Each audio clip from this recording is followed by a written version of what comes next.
legend, we're doing something a little different tonight with Sons of Rittermark by Battle Lore, dedicated to the Rohirrim, Horse Lord Guardians of Rohan. Given their extreme mobility, crushingly effective tactics, and rigid sense of honor and morality, one might assume that these would be the ancient ancestors of the modern-day Helldivers. I mean, the overall style is somewhat similar. Cavalry was historically used to crush exposed flanks, and Helldivers are often deployed into those same flanking areas to hit the enemy where they really do not expect us to be. But maybe I am oversimplifying. Even so, you boys are always my knights in shining armor. The top news of the hour is... Holy Mother of Vintage Democracy, what is happening to Meridia? I mean, at first I was all...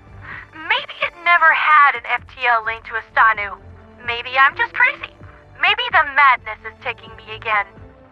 And then the lane to Krumsika vanished. And then the lanes to Fenrir 3 and Turing were gone. Now only the lane to Angel's Venture remains, and it is very likely that that will soon vanish as well, isolating the singularity completely from any kind of super-Earth intervention.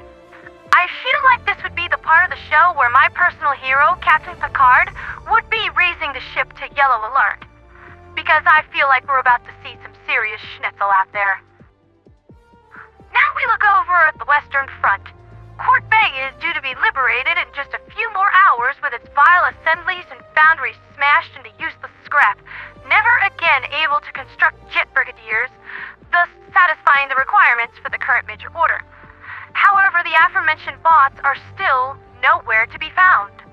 I remember a phrase my instructor said to me during my strategic officer training days. Do not fear the enemy you can see. Fear the one that you have no clue where he is. And that certainly applies here. I am... concerned. I mean, usually I am the enemy that they cannot see, and it's only funny when I do it. The campaign to free Vernen Wells continues on, with the Gundevald Corporation ordering their deployed troops to stand their ground and keep the planet from falling beneath 50% liberation values. Be that as it may, the pigeons of Helldivers and SEAF personnel stationed on the planet are having a hard time overcoming even this paltry decay value, and are slowly losing some ground. Unless they receive reinforcements quickly, it is unlikely that Vernen Wells will be taken. Reinforcements that may never even arrive because there are any number of galaxy-ending, impending cataclysms waiting in the wings to simply ruin our day. As of right now, the Liberation Fleet has done everything possible to prepare for the oncoming doom. The corporations making up the Bank of Prosperity have installed AA defenses, STS batteries, munitions caches, trained up reserves of manpower to shore up defensive lines, and the Merc Divers have received their first shipments of Nukem from Genodyne, guaranteeing that medicine will be in ample supply to get the wounded back on their feet.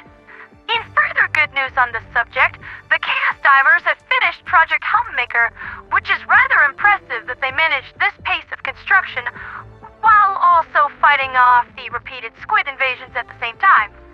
Space-time distortions have been detected around Row 5, but that's a jawbreaker that's gonna bust some squid teeth that try to bite down on that.